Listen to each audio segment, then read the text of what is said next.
Hey everybody, BobbyG here, and today Mrs. G and I find ourselves in the little town of Lovelock, Nevada. We are headed to the Tunnel Camp Ghost Town, which sits about 27 miles north of Lovelock. Oh, and by the way, if you ever find yourself in Lovelock, I highly recommend you check out the Cadillac Inn Motel. The owners were so nice and hospitable, we look forward to staying there again. Anyway, we head north until the pavement turns to dirt and we just keep on going.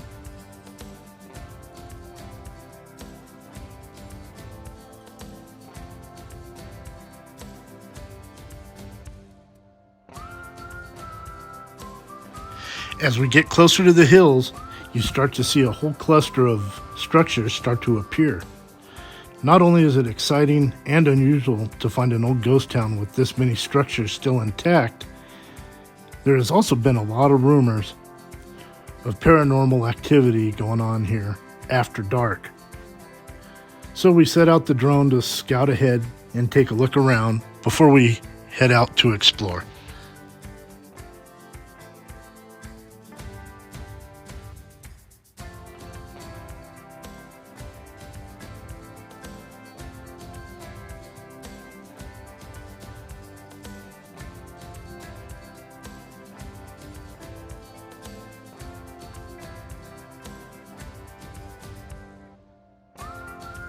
As we start to get close to Tunnel Camp, the first thing we encounter is an old ore bin, which is actually in remarkable shape for its age, so we stop to check it out.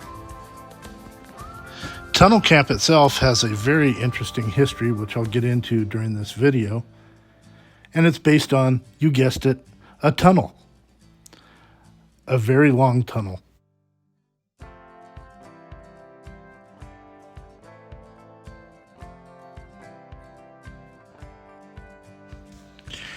As we get close to the town, we notice a house or a structure sitting all by itself up on a hillside, so we stop to check that out first.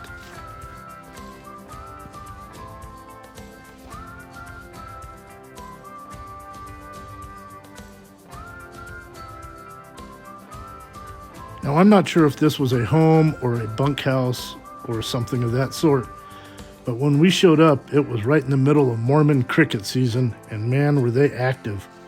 Tons of those crickets inside a lot of these buildings.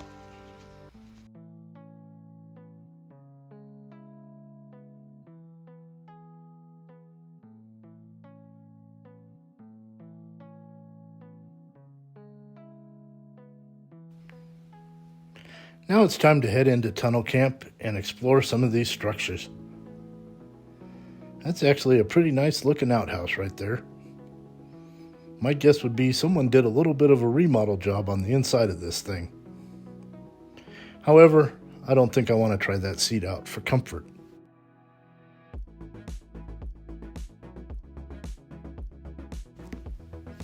Tunnel Camp was started by a guy named L.A. Friedman in 1919, and his idea was to dig a tunnel.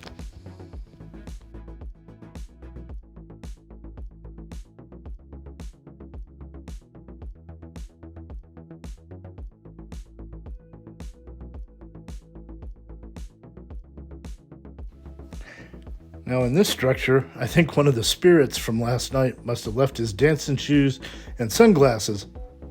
Must have been a heck of a party. So there are a lot of mines in the surrounding area, but the water table is quite high. And as they would dig down for gold, the mines would start to fill with water, preventing the miners from being able to haul out the ore.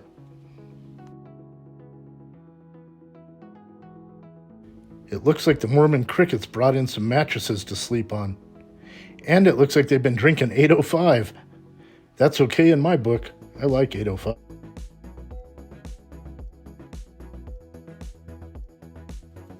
I believe in this house is where the spirits keep their clothes when they want to change to come out and party at night.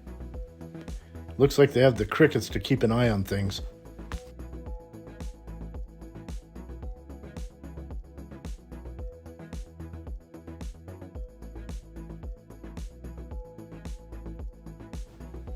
So in 1919, Friedman came up with a plan to dig a horizontal tunnel towards the shafts of the other mines that were flooded to drain the water. Once they drained the water, they could then use the tunnel to run ore carts to haul all the ore from these other mines, and then they could process all the ore in this location. And Tunnel Camp was born.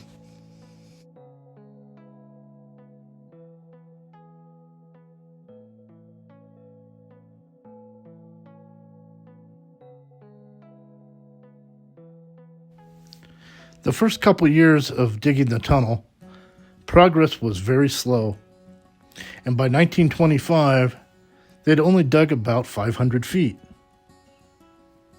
In 1926, Friedman was able to bring in some investors so they could invest in a little more modern equipment and more manpower, and progress started really picking up at that point on the tunnel. After all, they needed to go in about 1.5 miles or so to hit these other mine shafts.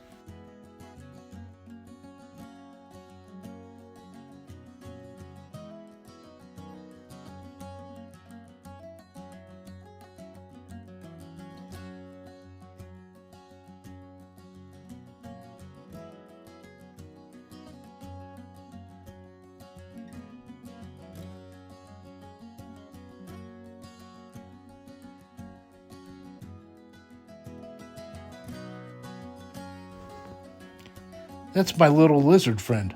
I think I'll call him Robble.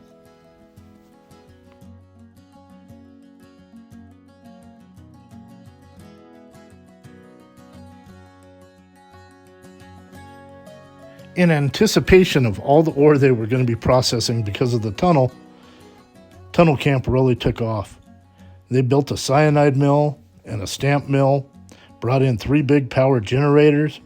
There was a company store, several homes, and even a bunkhouse for the workers.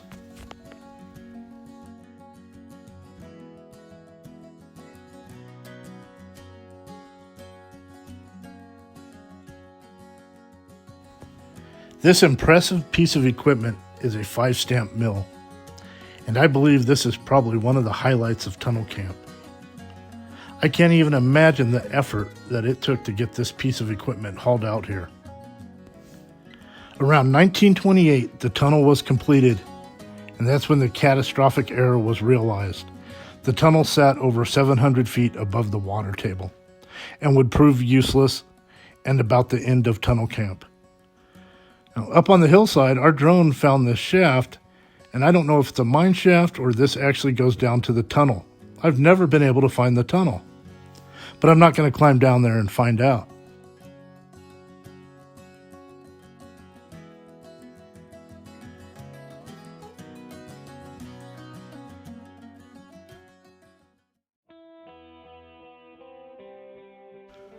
This cemetery sits just outside of Tunnel Camp. And back in 1912, there was a massive flash flood in the nearby town of Mazuma.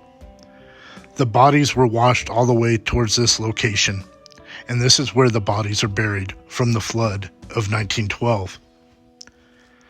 Now, recently, there has been several reports of paranormal activity going on in this area, and it always says it happens after dark.